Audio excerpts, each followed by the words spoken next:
नमस्कार दोस्तों, मैं आपका दोस्त रजनीकांत ओझा। दोस्तों, हम सभी ये जानते हैं कि रावण का पुत्र मेघनाद अत्यंत पराक्रमी और वीर योद्धा था। लेकिन रामायण में एक कहानी ऐसा है जब मेघनाद का सिर कट जाने के बाद भी ठहाका लगाकर हंस पड़ा था। मैं आज आपको बताने वाला हूँ यह वृतांत कब का है। रावण के महापराक्रमी पुत्र इंद्रजीत अर्थात मेघनाद के वध की प्रतिज्ञा लेकर लक्ष्मण जिस समय युद्ध भूमि में जाने के लिए प्रस्तुत हुए, तब राम उनसे कहते हैं, लक्ष्मण, रण में जाकर तुम अपनी वीरता और रण कौशल से रावण पुत्र मेघनाद का वध कर दोगे, इसमें मुझे कोई संदेह नहीं है। परंतु एक बात का विशेष ध्यान रखना कि मेघनाद का मस्तक भूमि पर किसी भी प्रकार न गिरे, क्योंकि मेघनाद एक नारी व्रत का पालक है और उसकी पत्नी परम पतिव्रता है। ऐसी साध्वी के पति का मस्तक अगर पृथ्वी पर गिर पड़ा तो हमारी सारी सेना का विध्वंस हो जाएगा और हमें युद्ध में विजय की आशा त्याग देनी पड़ेगी। लक्ष्मण अपनी सेना लेकर चल पड़े। समर भूमि में उन्होंने वैसा ही किया। युद्ध में अपने बाणों से उन्होंने मेघनाद का मस्तक उतार लिया, पर उसे पृथ्वी पर नहीं गिरने दिया। हनुमान जी उस मस्तक को रघुनंदन के पास ले आए। उधर मेघनाद की दाहिनी भुजा आकाश में उड़ती हुई उसकी पत्नी सुलोचना के पास जाकर गिरी। सुलोचना चकित हो गई। दूसरे ही क्षण अत्यंत दुख से कातर होकर वह विलाप करने लगी, पर उसने भुजा को स्पर्श नहीं किया। उसने सोचा, संभव है यह भुजा किसी अन्य व्यक्ति की हो। ऐसी दशा में पर पुरुष के स्पर्श का दोष मुझे लगेगा। निर्णय करने के लिए उसने भुजा से कहा, यदि तुम मेरे स्वामी की भुजा है तो मेरे पतिव्रत की शक्ति से युद्ध का सारा वृतांत लिख दे। भुजा में दासी ने लेखनी पकड़ा दी। लेखनी ने लिख दिया, प्राण प्रिय, यह भुजा मेरी ही है। युद्ध भूमि में श्री राम के भाई लक्ष्मण से मेरा युद्ध हुआ। लक्ष्मण ने कई वर्षों से पत्नी, अन्न और निद्रा छोड़ रखी है। वे तेजस्वी तथा समस्त दैवी गुणों से संपन्न है। संग्राम में उनके साथ मेरी एक नहीं चली। अंत में उन्हीं के बाणों से विद्ध होने से मेरा प्राणांत हुआ है।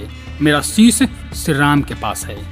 पति की भुजा लिखित पंक्तियां पढ़ते ही सुलोचना व्याकुल हो गई। पुत्र वधू के विलाप को सुनकर लंकापति रावण ने आकर कहा, शोक न कर पुत्री, प्रातः होते ही सहस्त्रों मस्तक मेरे बाणों से कट कट कर पृथ्वी पर लौट जाएंगे। मैं रक्त की नदियां बहा दूंगा। करुण चित्कार करती हुई सुलोचना बोली, पर इससे मेरा क्या लाभ होगा पिताजी? सहस्त्रों नहीं, करोड़ों शीश भी मेरे स्वामी के शीश के अभाव की पूर्ति नहीं कर सकेंगे।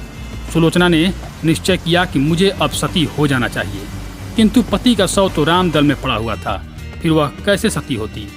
जब अपने ससुर रावण से उसने अपना अभिप्राय कहकर अपने पति का शव मंगवाने के लिए कहा, तब रावण ने उत्तर दिया, देवी, तुम स्वयं ही राम दल में जाकर अपने पति का शव प्राप्त करो। जिस समाज में बाल ब्रह्मचारी हनुमान, परम जितेंद्र लक्ष्मण तथा एक पत्नीव्रती भगवान श्री राम विद्यमान हैं, उस समाज में तुम्हें जाने से डरना नहीं चाहिए। मुझे विश्वास है कि इन सत्युत्य महापुरुषों के द्वारा तुम निराश नहीं लौटाई जाओगी। सुलोचना के आने का समाचार सुनते ही श्री राम खड़े हो गए और स्वयं चलकर सुलोचना के पास आए और बोले, देवी, तुम्हारे पति विश्व के अन्यतम योद्धा और पराक्रमी थे। उनमें बहुत से सद्गुण थे, किंतु विधि की लिखी को कौन बदल सकता है? आज तुम्हें इस तरह देखकर मेरे मन में पीड़ा हो रही है। सुलोचना भगवान की स्तुति करने लगी। श्री राम ने उसे बीच में ही टोकते हुए कहा, देवी, मुझे लज्जित न करो। पतिव्रता की महिमा अपार है, उसकी शक्ति की तुलना नहीं है। मैं जानता हूँ कि तुम परम सती हो। तुम्हारे सतीत्व से तो विश्व भी थर्राता है। अपने स्वयं यहाँ आने का कारण बताओ कि मैं तुम्हारी किस प्रकार सहायता कर सकता हूँ। सुलोचना ने अश्रुपूरित नयनों से प्रभु की ओर देखा और बोली, राघवेंद्र, मैं सती होने के लिए अपने पति का मस्तक लेने के लिए यहाँ पर आई हूँ। श्री राम ने शीघ्र ही सत्सम्मान मेघनाद का शीश मंगवाया और सुलोचना को दे दिया। पति का छिन्न शीश देखते ही सुलोचना का हृदय अत्यधिक द्रवित हो गया। उसकी आंखें बड़े जोरों से बरसने लगी। रोते रोते उसने पास खड़े लक्ष्मण की ओर देखा और कहा, सुमित्रानंदन, तुम भूल कर भी गर्व मत करना कि मेघनाद का वध मैंने किया है। मेघनाद को धराशायी करने की शक्ति विश्व में किसी के पास नहीं थी। यह तो दो पतिव्रता नारियों का भाग्य था। आपकी पत्नी भी पतिव्रता है और मैं भी पति चरणों में अनुरक्ति रखने वाली उनकी अनन्य उपासिका हूँ। पर मेरे पतिदेव पतिव्रता नारी का अपहरण करने वाले पिता का अन्न खाते थे और उन्हीं के लिए युद्ध में उतरे थे।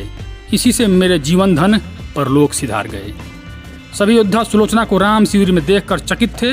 वे ये नहीं समझ पा रहे थे कि सुलोचना को यह कैसे पता चला कि उसके पति का शीश भगवान राम के पास है। जिज्ञासा शांत करने के लिए सुग्रीव ने पूछ ही लिया, यह बात उन्हें कैसे ज्ञात हुई कि मेघनाद का शीश श्री राम के शिविर में है। सुलोचना ने स्पष्टता से बता दिया, मेरे पति की भुजा युद्ध भूमि से उड़ती हुई मेरे पास चली गई थी, उसी ने लिख कर मुझे बता दिया। व्यंग भरे शब्दों में सुग्रीव बोल उठे, निष्प्राण भुजा यदि लिख सकती है फिर तो यह कटा हुआ सिर भी हंस सकता है। श्री राम ने कहा, व्यर्थ बातें मत करो मित्र, पतिव्रता के महात्म्य को तुम नहीं जानते। यदि वह चाहे तो यह कटा हुआ सिर भी हंस सकता है। श्री राम के मुख कीर्ति देखकर सुलोचना उनके भावों को समझ गई। उसने कहा, यदि मैं मन, वचन और कर्म से पति को देवता मानती हूँ तो मेरे पति का यह निर्जीव मस्तक हंस उठे। सुलोचना की बात पूरी भी नहीं हुई थी कि कटा हुआ मस्तक जोरों से हंसने लगा। यह देखकर सभी दंग रह गए। सभी ने पतिव्रता सुलोचना को प्रणाम किया। सभी पतिव्रता की महिमा से परिचित हो गए थे। चलते समय सुलोचना ने श्री राम से प्रार्थना की, भगवान आज मेरे पति की अंत्येष्टि क्रिया है और मैं उनकी सहचरी उनसे मिलने जा रही हूँ, अतः आज युद्ध बंद रहे। श्री राम ने सुलोचना की प्रार्थना स्वीकार कर ली। सुलोचना पति का सिर लेकर वापस लंका आ गई। लंका में समुद्र के तट पर एक चंदन की चिता तैयार की गई। पति का शीश गोद में लेकर सुलोचना चिता पर बैठ गई और धधकती हुई अग्नि में कुछ ही क्षणों में सती हो गई। तो दोस्तों, यह था सती सुलोचना का कहानी। यदि आपको यह जानकारी अच्छा लगा हो तो कृपया हमारे चैनल को सब्सक्राइब कर दें। धन्यवाद।